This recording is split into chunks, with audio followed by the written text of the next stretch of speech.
good old defence, because most people actually want to kick the ball, run with the ball, pass the ball, practice doing loops and passes and zips and ices and cuts and all the other bits and pieces. That's what most people want to do. Most people do. If we watch the first 15, I bet they're doing that.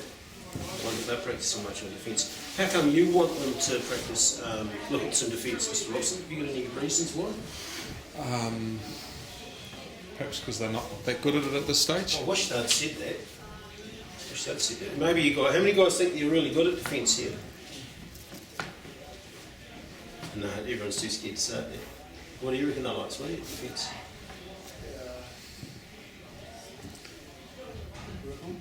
Work on? Okay, so defence. What is defence?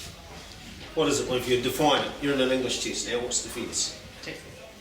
Huh? Tackling. Tackling, okay.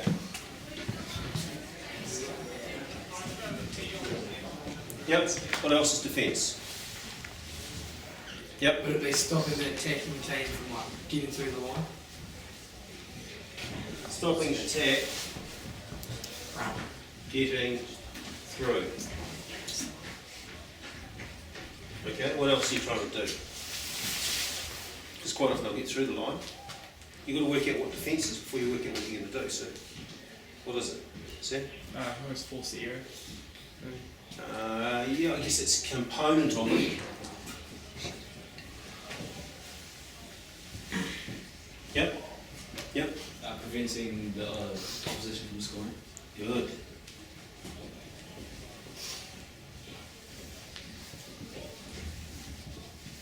That's it really, isn't it, in a nutshell? Basically you don't want them to score, so you're trying to prevent them. So that's getting through, yeah, and that's probably how you do it, yeah, although sometimes you might maul from a close line out, and sometimes you might smash the hell out of them to try and get a turnover, but the bottom line is you're trying to prevent the opposition from scoring. And the better you are at that, the less points they're going to get. I mean, it sounds simple, but, you know, you don't have to be a genius to work out what's going on here.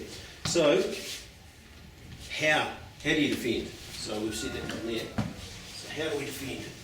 And if you're sitting there thinking, oh, jeez, I just wish we could get outside and have some more drills and everything, it's going to start driving me insane. So, because I've looked at some of your clips, and I reckon you need to learn some of this stuff first. So how do you defend?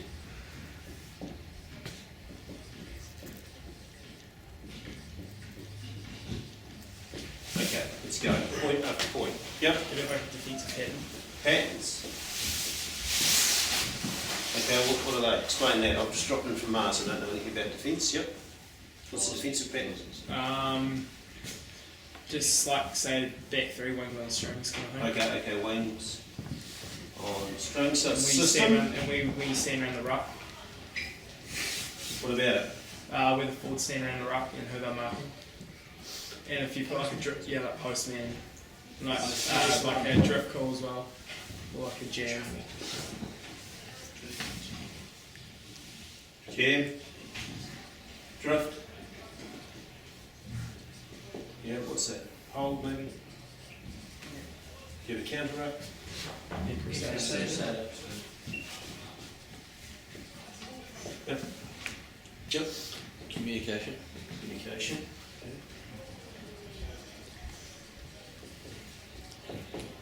How do you defend? How? If I looked at that, then I'm just, let's say you're talking to your sister, and she's never seen rugby before, doesn't have a bar, but she goes, patterns, oh yeah, that's good, don't really know what that means. Wings on strings, okay, I'll accept that. Systems, yeah, forwards, your forward stand, talk, yeah, calls, communication. How do you stop the team from scoring? Because you said before, it's stopping the team from, yeah. You defend by tackling the opposition. Okay. How do you do that? Get low, good stance. With your shoulder first, and then wrap your arms around and leg drop, drive them backwards.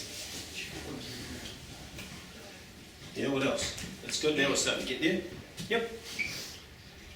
Think about it. What the heck do I do when I have to defend? Yep. But you drive them out of the races. Drive, set drive. Yep. Push up on defence. Push out. What's that? So you can take up space. Space, good. Yep. Yep. Monkey man. Yeah, that's a good idea. How do you do that? How do you know who your man is if you're saying you've got drift and jam and all that sort of stuff? Yep. You communicate. Yeah, you do.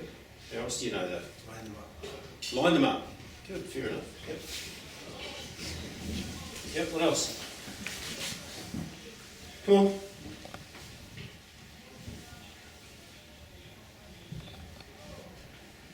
Push up on D, take space, mark your man.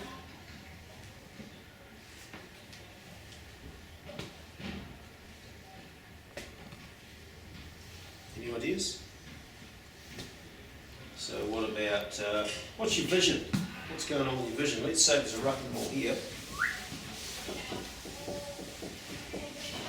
What are you doing? Yep. Just say what the attacking team are doing. Yeah. It's like scan. Scan, what's that mean? Looking up at where your man is. Yep. And what else? What's scan? That doesn't mean looking up there. Is it scan? I've got something. Calling who you got. Huh? Calling who you've got. Calling, who you've got. Okay, so it's now you calling, yep, okay. What's scanning mean? Looking around. Looking around. The field. Looking around the field. Looking at the opposition, like the attack line, how they set up. Okay, so where are you looking? Forward in front of you. In front of you. Okay, how far in front of you? Whereabouts? Right here? I've got you. Yep. I'm looking at the opposition and where they are. Okay, so there's a lot of them, isn't there? Position here. There's a guy over here. You looking over here as well? If you're here, if you're in this group here. Scanning means what? Means we're looking in this sort of zone. So we're looking in a zone, really. You can't look to here. I can only just see Smithy here. There's no point in me looking here if the guy's going to get the ball here, right? So I'm sort of generally looking here. What do you reckon you guys do quite a lot? Looking at the right. Yeah. I reckon you do this all the time. Because Mr. Robson sent me some clips of your defence. Everyone's looking in. What do you reckon that is?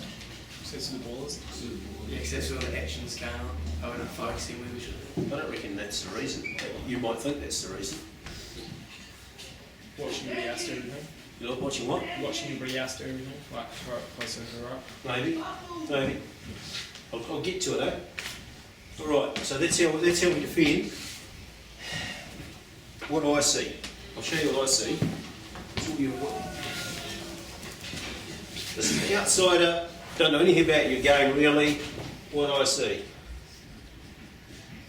when I watch your team? Okay? I see that you get there and do very little. And the reason, I'm not trying to take the mick out of you, I'm trying to give you the facts. The reason you do very little is because you're too tired. 1. 2. You're too slow to get there. 3. You're too late, which is different, I'll explain that. 4. You're too cautious. What do I mean by too cautious? Yep. Is it like 2 years in it, is that right? Yep. Okay. 5. Too gentle.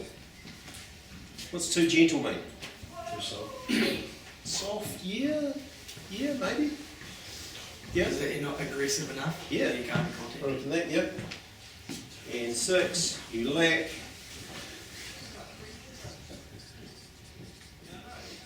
I think you lack desperation. Because, I don't know, but maybe, how do you get desperate? Yep, Is that like you have to want the win? you have to want the win, but it's shorter than the want the win because the win's bigger. Want the ball? How do you get desperate? When have you ever been desperate for something?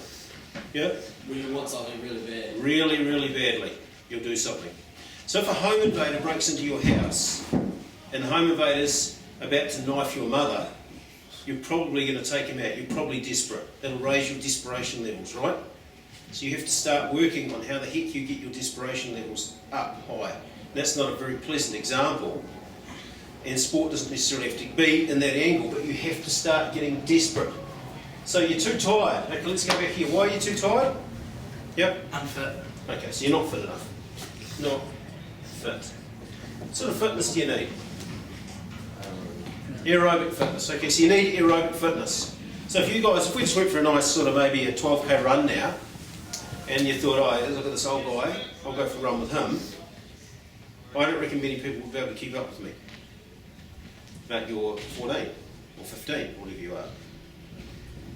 You're not aerobically fit. And if you're not aerobically fit, you are going to put yourself out at a certain percentage. So instead of going at 100%, you're going to go, well, this game goes for 70 minutes, I am going to have to work at about 60%, otherwise I'm going to be knackered. So how many of you actually drain your tank dry? How many of you have got your tank gone at half time? How many of you, when you come up to Mr. Robson and Mr. Smith at half time, your hands on your knees and you can hardly breathe? I'll ask you, how many? None. None. You ever seen it? What game just recently would you have seen some desperation in guys where their tank was gone at half time? I'll give you a clue, it was a rugby league game. I'll give you a bigger clue, it was two states playing one another. Right, okay. So your tank is like a battery in your phone. So here it is full. And at half time, it's wavering down here. But the good news is, at half time, you have a drink, you have 5 minutes, your tank is going to go back up to here. The good news about this is that as you have drained your tank out during that whole half, and if everyone does it, you will have smashed the opposition at your level. And they're gone anyway. They're completely gone. If you did the same analogy, that's them down there. Because you guys have smashed yourself for the first 35 minutes. And then with your tank, it gets up, but it's not going to have to get up to here, because you're not going to need it.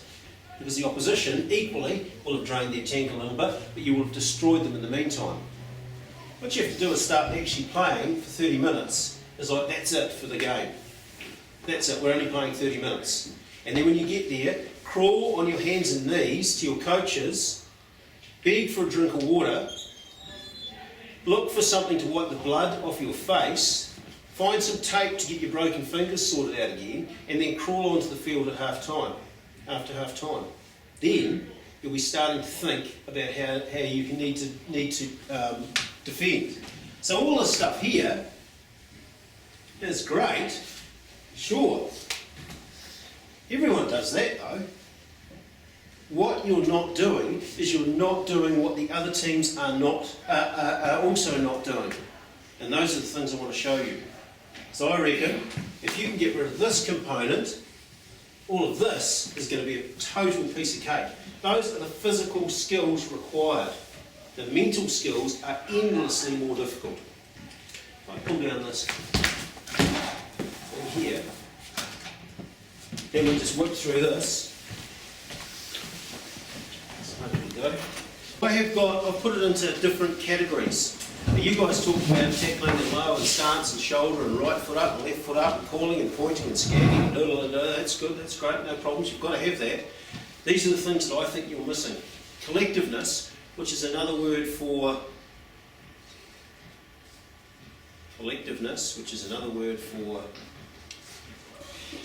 team. Hooray! Doing it together, okay? So we're talking about doing it together, trusting one another and trusting your role. And I don't think you trust your role, because I reckon you're looking in to make sure that the guy inside you doesn't muck it up. And you're looking in here. If you trusted them and you didn't have to watch it, all you're doing is looking up and looking at your zone in this area here. Because you don't have to worry about this area here, because it's not your area. This guy here's going to do a job there, isn't it? And this guy here's going to do it here. And he's trusting, and basically all those zones are covered. So this collectiveness is trust, it's teamwork, it's groups, it's people working together. And basically you all have to understand it. And if you don't, somebody doesn't understand it, some guy on the inside doesn't quite understand, he's looking in here, and you're all looking out here, then you've got yourself a problem. But when everybody understands and everybody does their role, and you'll hear all the All Black coaches talk about it, and that's why they talk about it. You just have to do your job, your role. Don't try and do somebody else's role. So collectiveness, teamwork. It's not a great picture, but there's one guy getting absolutely smoked by about 10 Green Bay Packers because they are working collectively. They're allowed, they can do that in American football because it's just the way it is. So that quarterback's tried to take a wee sneak over the back and he's got smashed, right? And it means a bit to them. Collectiveness, how come you guys put your arms around each other? You don't during the day, you don't on a Saturday night when you're out with your mates, I think we cuddle. Yeah? Because it makes you one. Yeah, it does. It's about tightness, it's about teamwork, it's about fighting together, it's about being together. So this collectiveness has got nothing to do with the physical skills of it, none whatsoever. But it can be judged by your coaches, they can see it, they can see whether or not there is any collectiveness there, and at half time, they can talk about it and say, well, it's great, but 8 of you aren't actually doing anything. So the 7 that are doing something, you're working well for boys' high, but you 8, you know, you might as well just, oh no, go to the pitches. Because at the moment, you're wasting our time. So collectiveness is one thing. The next thing you need for defence, and possibly one of the number one, no, probably 1 or 2, and the most important things, believe it or not, is you've got to be brave. You have to be brave to defend. Has anyone never not been hurt tackling? Anyone think this is a piece of cake? I love this. Let's just go out and do some live tackling practice and run into somebody's knee. That's good fun. How about we get the smallest guy in the team and get Jack to run at him as fast as he can and let him tackle him and say, oh, that was good fun, wasn't it, Joe? You like that? How about we do it 20 times? If everyone runs 20 times, you've got to be flipping brave. And brave means having courage. It means confronting your fears, okay? Or it also means confronting intimidation. So next time you play St. Bede's, and there's hooting and hollering and mouthing off and all the other bits and pieces, if you stand there and confront your intimidation, that's bravery. If 6 or 7 do it, that's great. If 15 do it, they haven't got a show. They have not got a chance.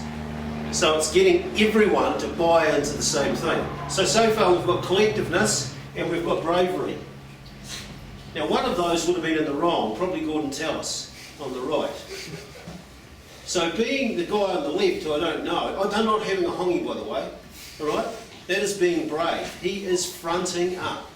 He's saying, I'm not backing down. No flipping way. Well, neither of them backing down, are they? So that's bravery.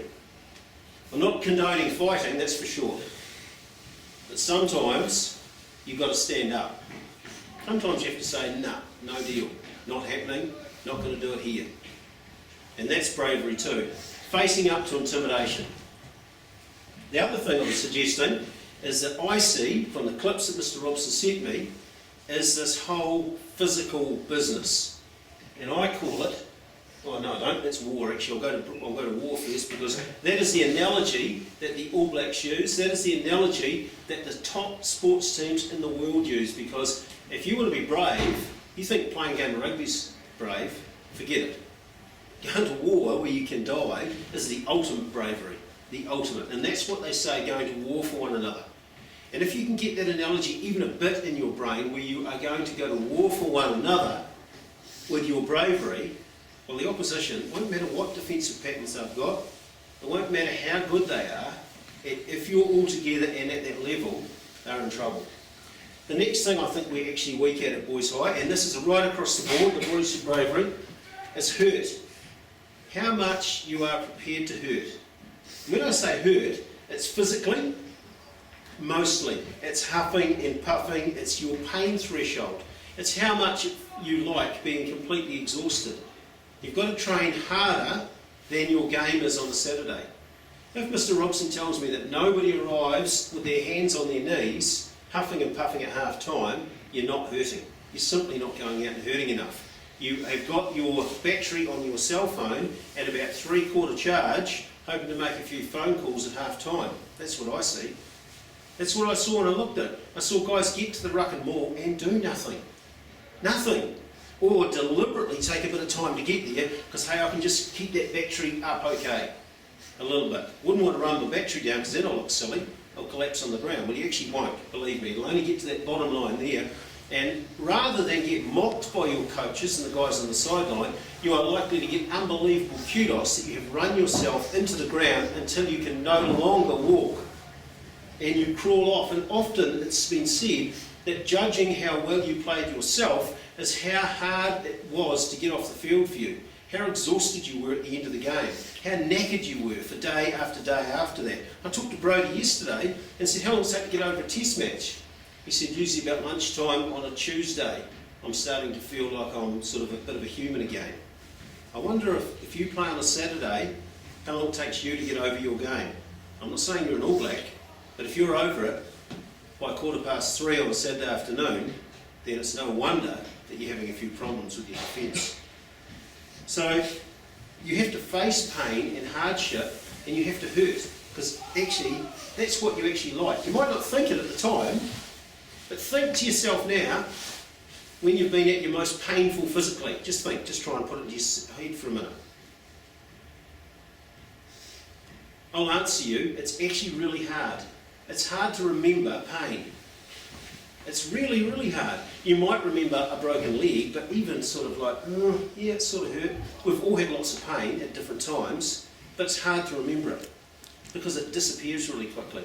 The pain of not playing well, the pain of not pushing yourself, the pain of letting your teammates down, the pain of just not being up to it at your level is far more lingering than any physical pain you'll ever encounter. So you've got to push yourself. So you have to actually hurt if you want to go up a few steps. It's got to be painful. The thing we talk about all the time at Boys High is skill.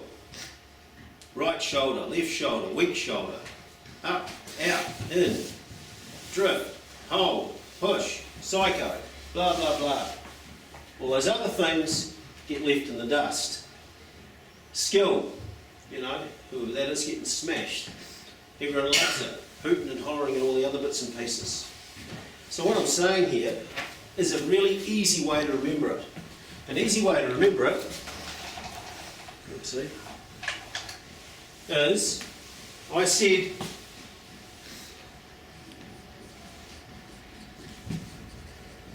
collectiveness, which was all buying into the same thing. I said bravery, which is what I've explained to you before, courage under pressure. I said hurt, which was physical pain and actually being prepared to actually hurt for yourself as well as your team. As much as letting your team down hurts, letting yourself down is actually more painful in the long run. And skill. So those would be the things I would say, which would be, I would use in defence. So how can you remember that? Anyone know what yeah, okay. Yeah. What? CBHS. All right. CBHS. Not a bad way to remember it, really.